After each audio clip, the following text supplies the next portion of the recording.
Association with Bodhi बचत तथा ऋण सहकारी संस्था लिमिटेड, उन्नतिका लागि शान्ति, समृद्धिका लागि Bodhi. K&K International College, New Baneswar, Kathmandu.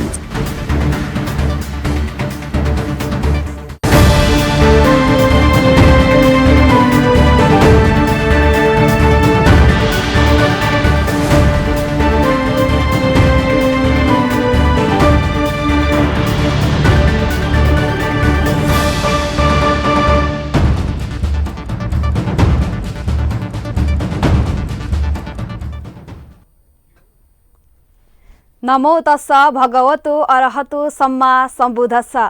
Bodhi समाचारमा स्वागत छ। सुरु गरौँ अहिलेसम्मका मुख्य समाचारहरूबाट। बौद्ध धर्ममा कपाल खौरिनुको विशेष महत्व। शरीरप्रतिको बाहिरी आसक्ति हुने स्वभावलाई त्यागी भित्री ज्ञान बढाउन कपाल खौरिन उपयुक्त हुने भगवान बुद्धको उपदेश। गुल्मीको सत्यवती गाउँपालिकामा 1.5 करोड लागतमा बौद्ध स्तूपको निर्माण कार्य सुरु। स्तूपको निर्माण क्षेत्रबाट मनमोहक हिम श्रृङ्खलाहरू सजिलै अवलोकन गर्न सकिने। गुम्बा नै गुम्बाको गाउँ भनेर चिनिने सिन्धुपाल्चोकको हेलम्बु क्षेत्र आकर्षक पर्यटकीय गन्तव्य बन्दै बौद्ध शिक्षा विस्तार गर्न र विदेशी पर्यटक तान्न हेलम्बुवासीको ठूलो देन।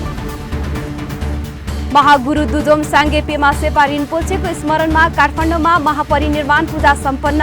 महागुरुको पुनर्जन्म होस् भन्ने कामना। र युरोपमा बुद्ध शिक्षा र धर्मप्रति पुनर्जागरण ल्याउन विभिन्न सङ्घ संस्था सक्रिय। अन्य धर्मले विभिन्न प्रलोभनमा पारेर भ्रम छरिरहेको आरोप।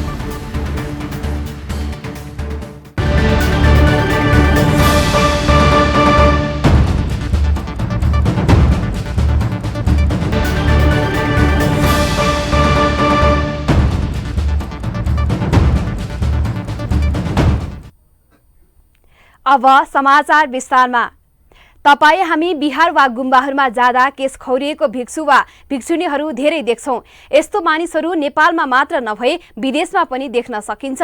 बौद्ध धर्मावलम्बीहरूमा चिबर लगाएको अनि कपाल खौरिएको मानिस देख्दा धेरैलाई किन होला भन्ने लाग्न सक्छ।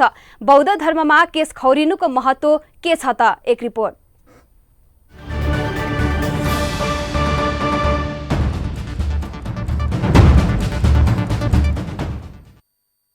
चिबर पहिरनमा कपाल खौरिएको मानिस पहिलो पटक देख्नेलाई यो किन होला भन्ने प्रश्न वा जिज्ञासा हुन स्वाभाविक हो।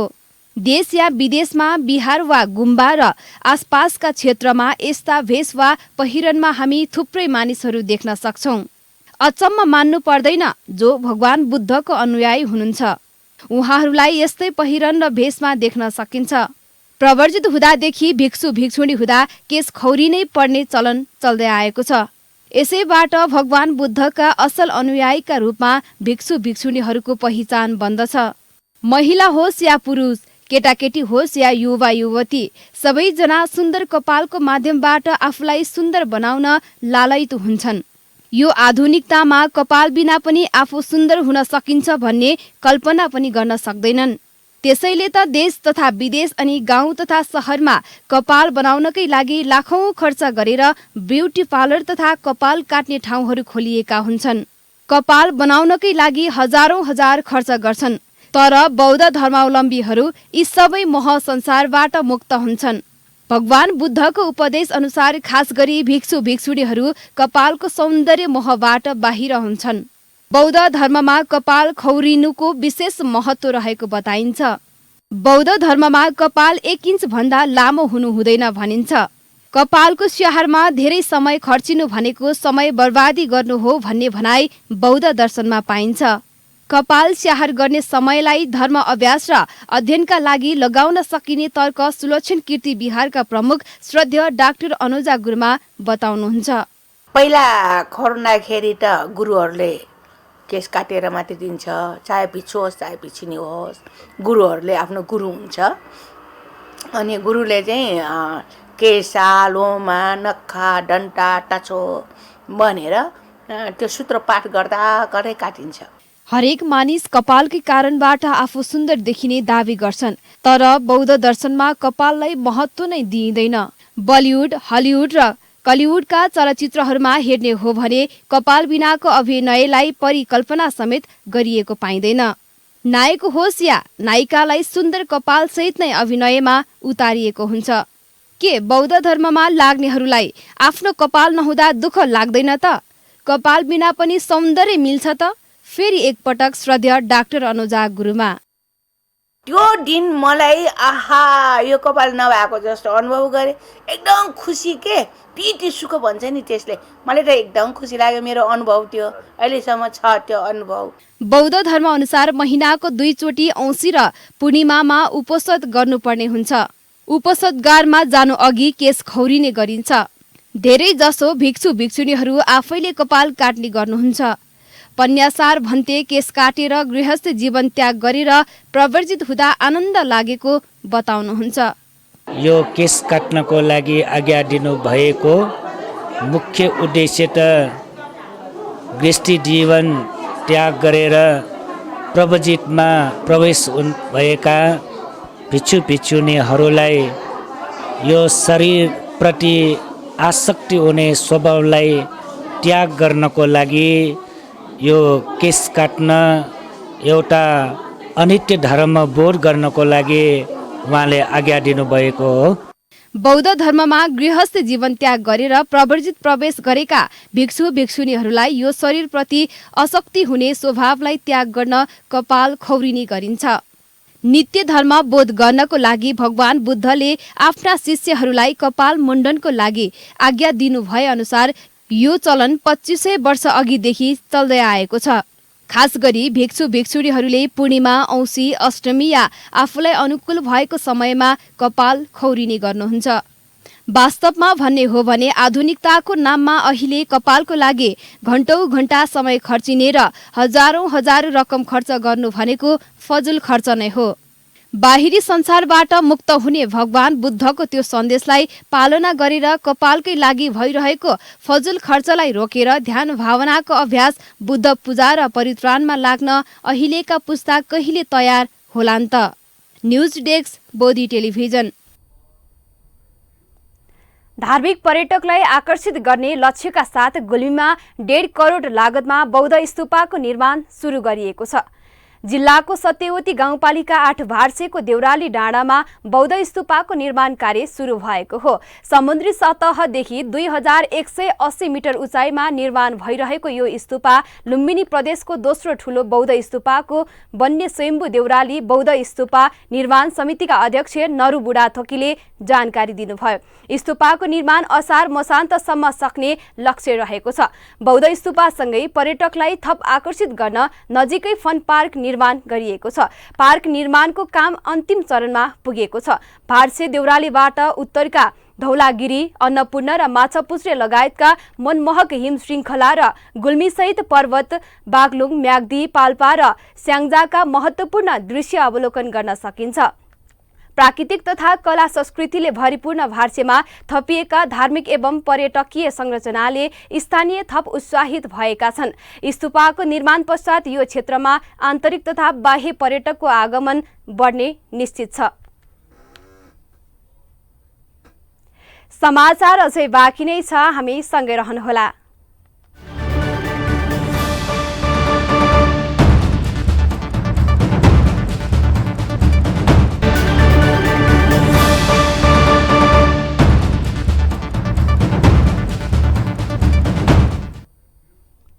विश्रामपछि स्वागत छ। अब बाँकी समाचार।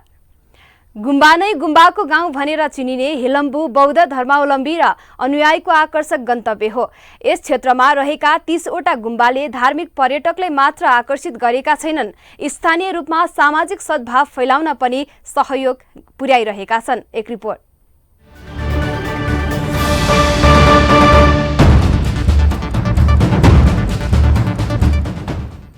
अधिकांश समय हिउँको खास्टो ओढेर 1500 मिटर उचाइमा टुसुक्क बसेको शेर्पा बाहुल्य बस्ती हेलम्बु सिन्धुपाल्चोक जिल्ला सदरमुकाम चौताराबाट 14 कोस पश्चिम दूरीमा रहेको छ। गुजुमुज्ज परेको यहाँका प्रत्येक घर ध्वजा पताकाले रङ्गिएका हुन्छन्। एकताका स्याउ खेतीका कारण प्रसिद्ध मानिएको यो बस्ती आजभोलि गुम्बै गुम्बाको गाउँ भनेर चिनिन्छ। यस क्षेत्रमा साना ठुला गरी 30 वटा गुम्बा रहेका छन्। यहाँको एउटै टोलमा 3वटासम्म गुम्बा देख्न सकिन्छ। हेलम्बुमा 658 वर्ष पुरानो गुम्बा समेत रहेको छ। हेलम्बुको सबैभन्दा पुरानो प्राचीन गुम्बा चिरिघ्याङ गुम्बा हो। यहाँका कतिपय गुम्बामा बौद्ध शिक्षा समेत पढाइ हुने गरेको छ। हेलम्बुको शेर्माथाङ सिरानमा गुम्बा र ध्यानस्थल पनि रहेको छ। बुद्ध धर्मावलम्बी यहाँ 3 महिना 3 दिन 3 घन्टा 3 मिनेट 3 सेकेन्ड ध्यान गर्छन् भन्दा जो कोहीलाई अचम्म लाग्न सक्छ। सो समय उनीहरू नबोली ध्यान गर्छन्। आवश्यक पर्दा कापीमा लेखेर भन्न खोजेको कुरा बताउँछन्। गुम्बै गुम्बा भएकोले पनि हेलम्बुमा आन्तरिक तथा बाह्य पर्यटक बाक्लै देखिन्छन्। हेलम्बु पदयात्राका लागि असोज, कार्तिक र मङ्सिर उपयुक्त मानिन्छ। अन्य समय यो क्षेत्र हिउँले ढाक्ने गर्छ। सिन्धुपाल्चोकमा हेलम्बु जस्तै तातो पानी, 5 पोखरी, पिस्कर लगायत थुप्रै पर्यटकीय स्थल छन्। काठमाडौँ उपत्यकाबाट हेलम्बु जाने 3वटा बाटा छन्। काठमाडौँको सुन्दरीजल हुँदै चिसापानीबाट हेलम्बु पुग्न सकिन्छ। धेरै समय हुनेहरू नुवाकोटको ककनी, रसुवाको धुन्चे हुँदै गोसाइकण्ड घुम्दै हेलम्बु जान पनि सक्छन्। त्यस्तै छोटो बाटो प्रयोग गर्ने हो भने काठमाडौँको साँखु, मेलम्ची हुँदै पनि हेलम्बु पुग्न सकिन्छ। धार्मिक स्थल निर्माण गरेर पर्यटनसँग जोड्न सकेमा स्थानीय तहबाटै आफ्नो गाउँठाउँको विकास गर्न सकिन्छ भन्ने उदाहरण हेलम्बुले पेश गरेको छ। महागुरु परमपावन शरण नायक दुजोम साङ्गे पेमा सेपा रिम्पोछेको स्मरणमा काठमाडौँको इटुम बहालमा महापरिनिर्वाण पूजा सम्पन्न भएको छ। बौद्ध परम्पराका विश्व प्रसिद्ध महागुरुको निधनले बौद्ध धर्मप्रति अतुलनीय क्षति पुगेको भन्दै उहाँका अनुयायीहरूले शीघ्र पुनर्जन्मको कामना गरिरहेका छन्। भिक्षु कपिलमुनि स्थापितको आयोजनामा भएको यो महापरिनिर्वाण पूजामा दिवंगत गुरुलाई यस लोकमा पुनः अवतरण हुन कुनै विघ्न बाधा नपरोस् भन्ने कामना पनि गरिएको वज्रमान महाविहार लुम्बिनीका प्रमुख डाक्टर नरेशमान वज्राचार्यले बताउनुभयो। आजको मूल उद्देश्य बनेको भर्खरै दिवंगत हुनुभएका जो 5 हप्ता मात्रै भयो निङ्मापा सम्प्रदायका सबभन्दा ठुलो गुरु दुक्षम तुल्कु साङ्गे पेमा सेपा उहाँको चाँडोभन्दा चाँडो अन्तराभावबाट मुक्त भई अनि प्रतिसन्धि ग्रहण गरी पुनः यस लोकमा अवतरण होस् अर्थात् पुनर्जन्म होस् र यसको लागि उहाँलाई मार्ग प्रशस्त होस्, सहज रूपमा यो प्राप्ति होस् भन्ने उद्देश्यले यो पूजा हुन गइरहेको। सो अवसरमा कान्तिपुर, भक्तपुर, ललितपुर लगायतबाट उपस्थित गुरुहरूबाट 360 वटा पुष्पदीप प्रज्वलन सहित सप्तविधानोत्तर पूजा पनि गरिएको थियो। महागुरु परमपावन शरण नायक दुजोम साङ्गे पेमा सेपा रिम्पोछे 32 वर्षको उमेरमा गत फागुन 3 गते परिनिर्वाण हुनुभएको थियो। ललितपुर पाटन निवासी नूतनराज श्रेष्ठ तथा कदम श्रेष्ठको भीमरथारोहणको उपलक्ष्यमा श्रद्धेय भन्ते तथा गुरुमाहरूलाई मंगलबार भोजनदान गरिएको छ। उपासक नूतनराज श्रेष्ठ 77 वर्ष पुग्नु भएको अवसरमा उहाँको परिवारद्वारा श्रद्धेय भन्ते तथा गुरुमाहरूलाई भोजनदान गरिएको हो। त्यस अवसरमा श्रद्धेय भिक्षु संघनायक बोधिसेन महास्तवीरबाट सील प्रदान तथा बुद्ध पूजा भएको थियो। कार्यक्रममा अखिल नेपाल भिक्षु महासंघका सचिव श्रद्धेय भिक्षु निग्रोधले धर्मदेशना दिनुभएको थियो।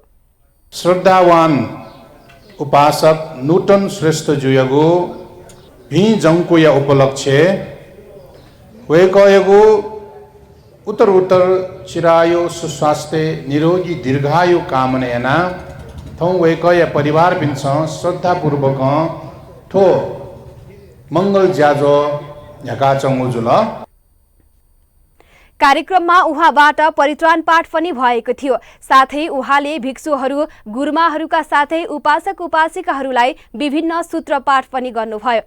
77 वर्ष 7 महिना 7 दिन पुगेको अवसरमा गरिएको भीमरथारोहणको अवसरमा श्रेष्ठका परिवारद्वारा भिक्षु संघलाई अष्टपरिष्कार दान सहित अन्य दान पनि गरिएको थियो। कार्यक्रममा संघनायक भन्तेलाई श्रेष्ठको परिवारबाट चैत्य मूर्ति उपहार स्वरूप प्रदान, पुण्यानुमोदन तथा भोजनदान गरी कार्यक्रम समापन गरिएको थियो। समाचार अझै बाँकी नै छ, हामी सँगै रहनुहोला।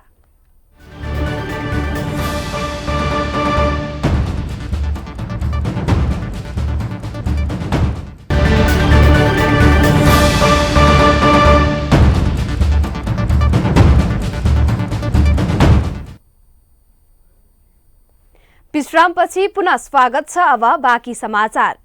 लुम्बिनी लक्ष्मीपुर स्थित लुम्बिनी ज्ञान प्रभा आधारभूत विद्यालयलाई फोहोर सङ्कलनको लागि डस्टबिन हस्तान्तरण गरिएको छ।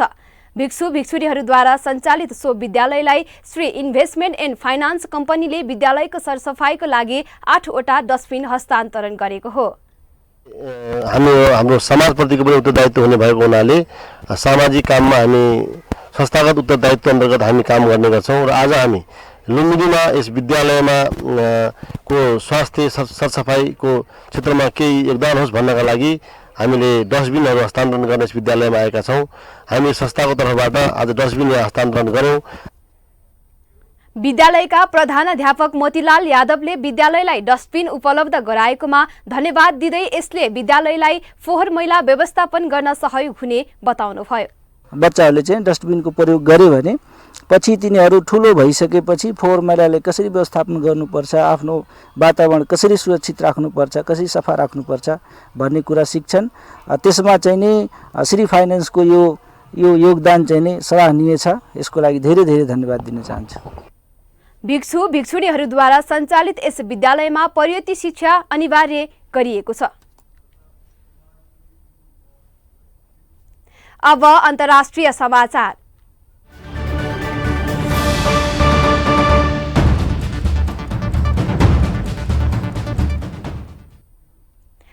विश्व शान्तिका प्रवर्तक भगवान बुद्धका अनुयायीहरू विश्वभर फैलने क्रममा युरोपमा पनि बढिरहेका छन्। प्राचीन कालमादेखि नै युरोपमा बौद्ध धर्मका अनुयायीहरू रहे पनि पछिल्लो समय बौद्ध दर्शन विस्तारमा भने केही शिथिलता देखिएको छ। अनेक प्रलोभनमा अन्य धर्मको प्रभाव बढाएपछि यस्तो अवस्था देखिएको हो। तथापि बौद्ध दर्शनप्रति पुनर्जागरण ल्याउन केही बौद्ध धर्मगुरु र यससँग सम्बन्धित सङ्घ संस्थाहरूले देखाएको सक्रियता सकारात्मक देखिएको छ। एक रिपोर्ट।